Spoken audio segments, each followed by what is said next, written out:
I stared at Mark Davidson across his mahogany desk, maintaining a neutral expression as he delivered the news with barely concealed satisfaction. His words hung in the air between us. We're restructuring the department, and unfortunately, your position won't exist after next month. I see, I said quietly, watching his smirk grow wider. But before you go, he continued, leaning back in his leather chair, you'll need to train your replacement. Jennifer starts tomorrow. I expect you to show her everything about running our marketing division. Our marketing division. The irony of his words almost made me laugh. If only he knew. My name is Sarah Mitchell, and for the past 12 years, I've been the marketing director at Davidson Tech Solutions, or at least that's what everyone thought. The truth was far more interesting. 3 months ago, I had secretly purchased the entire company through a holding corporation I'd built over the years. Mark had no idea that the MKS Ventures that now own Davidson Tech was actually named after my initials, Sarah Catherine Mitchell. Of course, I replied, keeping my voice steady. I'll make sure Jennifer learns everything she needs to know.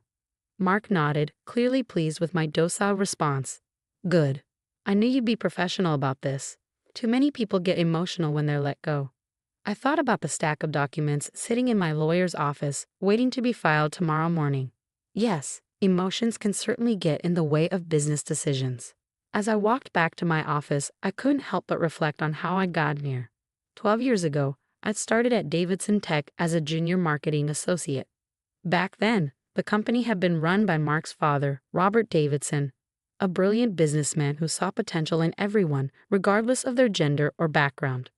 Under Robert's leadership, I'd flourished. He'd mentored me, challenged me, helped me grow from an eager rookie into a seasoned professional. When he promoted me to marketing director 7 years ago, he told me something I'd never forget. Sarah, success isn't just about making money. It's about building something that matters. But 3 years ago, Robert had passed away suddenly, leaving the company to his son. Mark had immediately started dismantling everything his father had built. The inclusive culture, the emphasis on innovation, the focus on employee growth. All of it replaced by a toxic environment of favoritism and short-term profit chasing. I watched as talented people were pushed out, replaced by Mark's drinking buddies and golf partners. The company's reputation began to suffer, our market share started slipping, and our best clients began looking elsewhere. That's when I started buying stock. It had begun as a small investment, just a few shares purchased through my personal account. But as Mark's mismanagement continued, more shareholders started selling. I created MKS Ventures as a holding company and began acquiring larger blocks of shares, always staying just under the threshold that would require public disclosure. 3 months ago, when one of the major institutional investors decided to sell their entire stake, I saw my opportunity. Through a complex series of transactions orchestrated by my lawyer, James Chen, MKS Ventures acquired controlling interest in Davidson Tech Solutions. He still doesn't suspect anything. Maya, my best friend and the company's head of HR, asked later that afternoon. She was one of only 3 people who knew the truth about MKS Ventures. I shook my head, organizing files on my desk. Not a clue. He's too busy congratulating himself on hiring Jennifer away from our biggest competitor. Maya snorted. You mean the competitor that's been losing market share for the past 2 years? The one that's about to be investigated for financial irregularities? The very same. I smiled, thinking about the stack of research I had on both Jennifer and her former employer. Mark thinks he's making a power move. He has no idea what's actually happening. When are you going to tell him? Tomorrow morning. James is filing the paperwork first thing, and then we're calling an emergency board meeting. I paused, looking at the photo on my desk. Me and Robert Davidson at the company's 10th anniversary celebration. It's time to put things right. Maya nodded, understanding in her eyes. Robert would be proud of you, you know. You're not just saving his company, you're making it better. I felt tears prick at my eyes but blinked them away. There would be time for emotions later. Right now, I had work to do. The next morning, I arrived early. Jennifer was already waiting in the lobby, dressed in an expensive suit that screamed corporate climber. Her resume had looked impressive at first glance, but I knew better. I'd done my homework. Jennifer, I greeted her warmly. Welcome to Davidson Tech. I'll be showing you the ropes over the next few weeks. She barely concealed her condescension as she looked me up and down. That's very kind of you. Mark has told me all about the changes he's planning to implement. I bet he has, I thought, leading her to my office. Well, why don't we start with our current marketing strategy? I'm sure you'll find it enlightening. For the next 2 hours, I walked Jennifer through our campaigns, our client relationships, and our future plans. She interrupted frequently, making suggestions that showed she had no real understanding of our industry or our market position. These retention strategies seem very old-fashioned, she said, gesturing dismissively at a presentation I created. In my experience, aggressive acquisition is much more effective than maintaining existing relationships. I made a note on my pad. Her attitude was confirming everything my research had suggested about her previous employer's troubles. At 10 a.m., my phone buzzed. A text from James. Papers filed. Board members notified. Meeting set for 11. Jennifer, I said, standing up, I'm afraid we'll have to cut this morning's training short. There's an emergency board meeting I need to attend. She looked surprised. Board meeting. But Mark didn't mention. No, I smiled. I don't suppose he did. I left her to my office and made my way to the conference room. Mark was already there, face red with anger as he talked on his phone. What do you mean, emergency board meeting? I'm the CEO. I have to approve any board meetings. He looked up as I entered, covering the phone with his hand. Sarah, what are you doing here?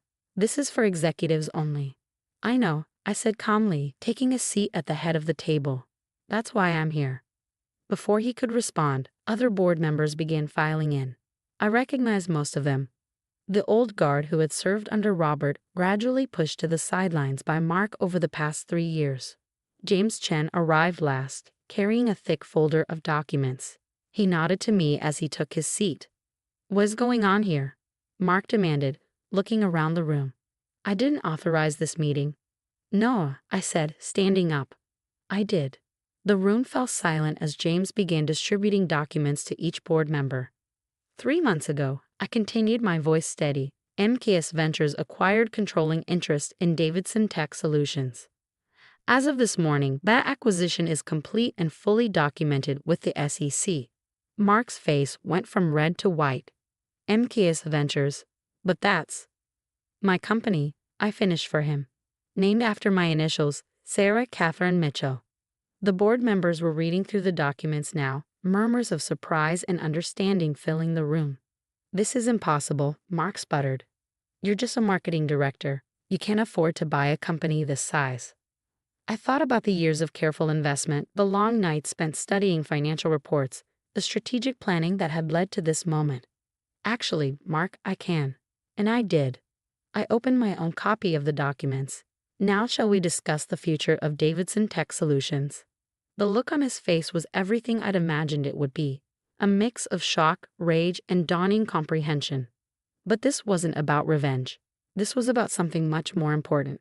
I pulled out Robert Davidson's old photo from my folder and placed it on the table. Your father built this company on principles of innovation, integrity, and respect for every employee. It's time to return to those values. Mark stood up abruptly, his chair scraping against the floor. This is ridiculous.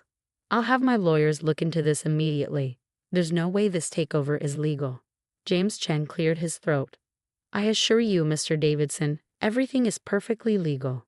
I've personally overseen every transaction. Would you like to see the documentation of how Ms. Mitchell acquired the shares? I watched as James methodically laid out the paper trail, every stock purchase, every filing, every legal document that proved MKS Ventures' legitimate acquisition of Davidson Tech Solutions. As you can see, James continued, his voice professionally neutral, Ms. Mitchell now owns 51% of the company's shares. The board has been called today to vote on new leadership. Mark's face contorted with rage. You sneaky little. I'd choose your next words very carefully. I interrupted, my voice cool. The board is watching. And they were. Every member sat alert, documents in hand, watching the drama unfold. Many of them had worked with Robert, had seen the company's decline under Mark's leadership. Members of the board, I said, standing to address them directly, for the past 3 years, we've watched this company lose market share, valuable employees, and most importantly, its identity. The culture of innovation and integrity that Robert Davidson built has been systematically dismantled. I began distributing another set of documents, charts showing the company's declining performance under Mark's leadership. Our profit margins have dropped 40% in 3 years. We've lost 12 major clients. Employee turnover is at an all-time high. But more than that, we've lost our way. The board members nodded, examining the numbers. They'd seen the decline firsthand, even if they'd been powerless to stop it. This isn't just about numbers, I continued. It's about who we are as a company. Robert Davidson built this company to be more than just another tech firm. He wanted to create something that mattered. Oh, spare us the sentimental garbage, Mark spat. Business is about profit, not your precious feelings about my father. A board member, Janet Chen, no relation to James, spoke up. Actually, Mark, business is about sustainable growth and strong leadership. Something we haven't seen much of lately. Others began nodding in agreement. The tide was turning. I moved to vote on new leadership, Janet said firmly. I second the motion, another board member added. Mark looked around wildly, realizing he was losing control. You can't do this. I'm a Davidson. This is my company. No, I said quietly. It was your father's company, and he knew that leadership isn't inherited. It's earned. The vote was quick and decisive. Within 15 minutes, Mark Davidson was no longer CEO of Davidson Tech Solutions. Security was called to escort him from the building, his face purple with rage as he shouted threats about lawsuits and revenge. As the board filed out, Janet stayed behind. That couldn't have been easy, she said, squeezing my shoulder. But it was necessary. I nodded, feeling the weight of responsibility settling on my shoulders. The hard part's just beginning. And it was. The next few weeks were a whirlwind of activity. First, there was Jennifer to deal with. She'd been hired by Mark specifically to replace me, but her contract hadn't been finalized. After a brief conversation where I outlined my concerns about her previous employer's practices, she decided to pursue other opportunities. Then came the task of rebuilding. Maya and I worked late into the night, reviewing personnel files, identifying talented employees who'd been sidelined under Mark's leadership. Look at this, Maya said one evening, pulling up a file. Thomas Chen in engineering, he's been passed over for promotion 3 times, despite having multiple patents and excellent performance reviews. Let's set up a meeting, I replied. We need people like him in leadership positions. Slowly but surely, we began to reshape the company. I reinstated the mentorship program Robert had started. We revived the innovation lab that Mark had shut down. Most importantly, we started rebuilding the culture that had made Davidson Tech special.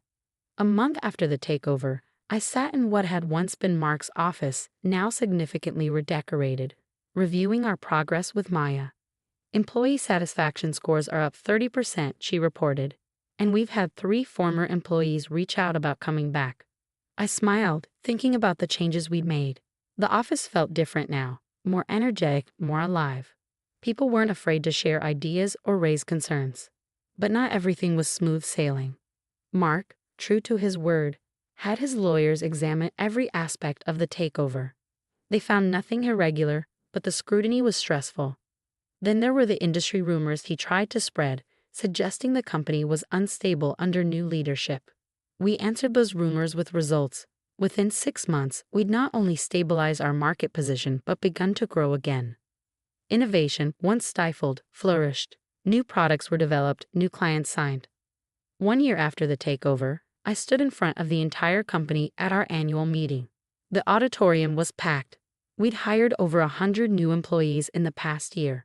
When Robert Davidson founded this company, he had a vision, not just of creating successful products, but of building something meaningful, a place where innovation and integrity went hand in hand. I paused, looking out at the sea of faces. Some had been there under Robert's leadership, others were new, but all shared the same sense of purpose. For a while, we lost sight of that vision. But today, we're back on track. Our profits are up 45% from last year. Our employee satisfaction is at an all-time high. But more importantly, we're making a difference. I gestured to the screen behind me, showing our latest project. A collaborative effort between our tech team and local schools, helping bring STEM education to underprivileged communities. This is what success looks like, I continued. Not just numbers on a spreadsheet, but real impact on real people's lives. After the meeting, Maya found me in my office, staring at Robert's old photo. "He would be proud, she said softly. I nodded, touching the frame gently. "I hope so. Sometimes I wonder if I did the right thing, taking over the way I did." "Sarah," Maya said firmly, "you didn't just take over. You saved this company. Look at what you've built." She was right. In the past year, we'd done more than just restore the company. We'd made it better. Our technology was more innovative, our culture stronger, our impact greater. The photo on my desk wasn't just of Robert anymore. Next to it sat a new one, taken at our last company picnic.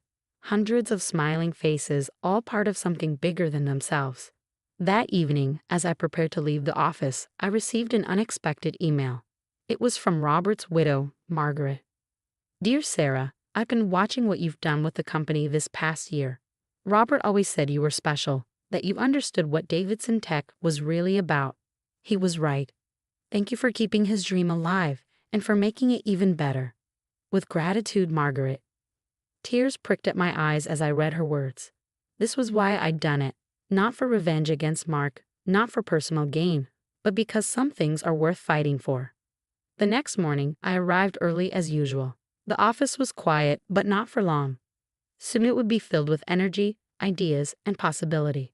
As I walked to my office, I passed the wall where Robert's old motto hung. "Success isn't just about making money. It's about building something that matters." I smiled, thinking about how far we'd come. Mark had thought he was pushing me out, forcing me to train my replacement. Instead, he'd inspired me to become something more. Not just an employee, but a leader. Not just a marketer, but a visionary. Sometimes the best revenge isn't revenge at all. It's proving that you were right all along, that integrity, innovation, and respect aren't just nice words on a wall, but principles worth fighting for.